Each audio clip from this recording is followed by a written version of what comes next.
Rambam. We conclude today the book of Nashim, the book of women. We're doing the laws of Saita, the fourth chapter.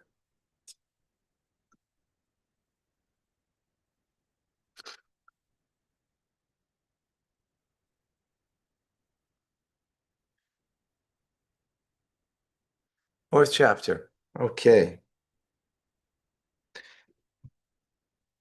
If on the 15th of Adar, which is, of course, 1 month before Passover, right? It is the day after Purim, or it's actually Shushan Purim, the Purim that's celebrated in Jerusalem, walled cities. Excuse me. The court rather, attends to the needs of the community at large. At that time, they check which women should be compelled to drink.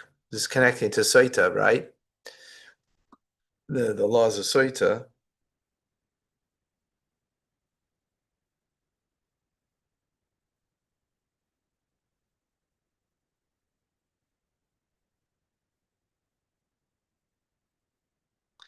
Sorry, one sec. Okay. Um,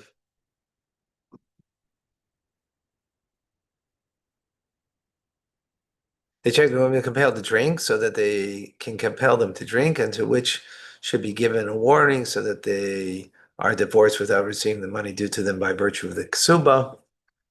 A Saita can, however, be compelled to drink at any time of the year. I guess this is like wrapping up the year type of thing.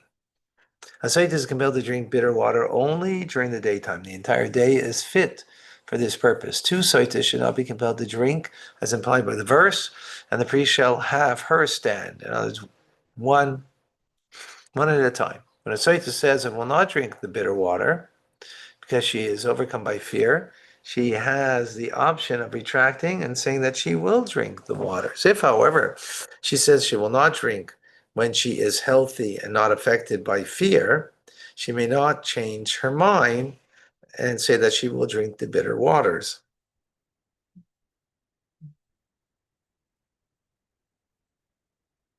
Just me. Original refusal to drink the waters is interpreted as an admission of guilt that cannot be retracted.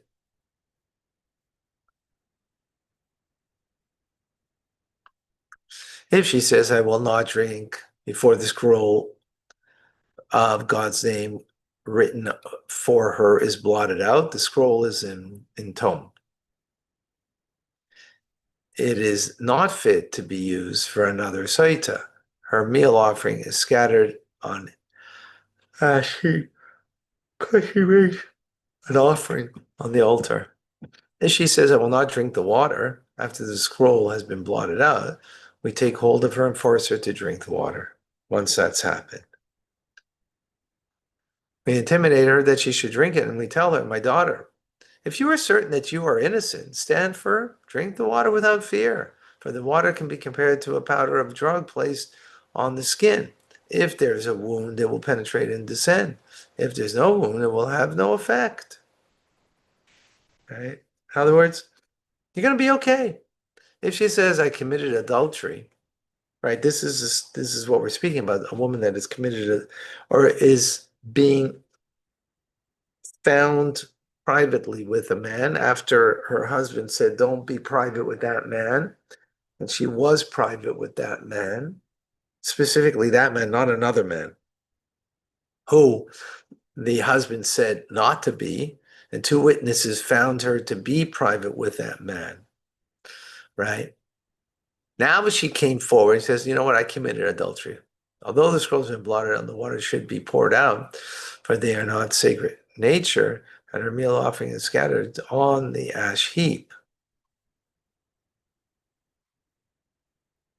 So you can't use the waters anymore because she's admitted that she, right, committed adultery.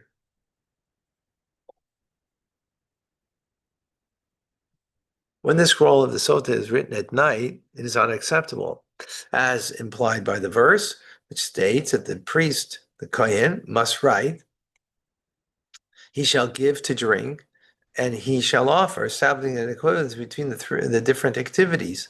So just as sacrifice must be offered during the daytime, so too the writing of the scroll and making the woman drink must be performed during the day. If the scroll is written in not sequential order, it is acceptable.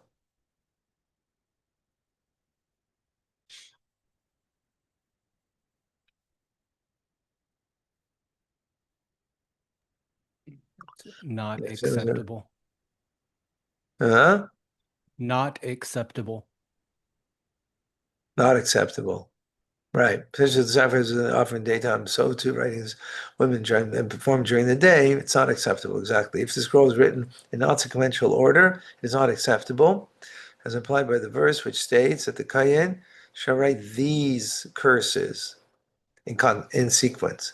If he wrote the scroll before she accepted the oath,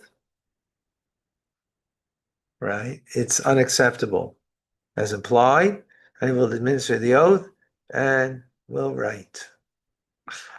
I want to bring out over here something interesting from last night's class, right? Rambam really brings out the mechanical things that are being done, right? The mechanics of everything. I don't mean done mechanically, but the mechanics of it, right? Understanding the mechanics.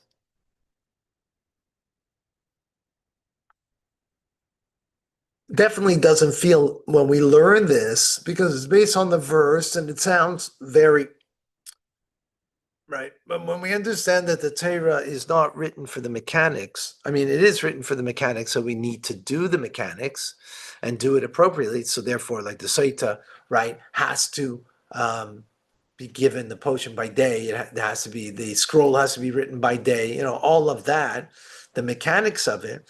But imbued in it, really what it's speaking is about a heavenly spiritual idea that has also got a mechanics to it, but in a spiritual lofty realm that expresses itself in a physical act of doing it down here.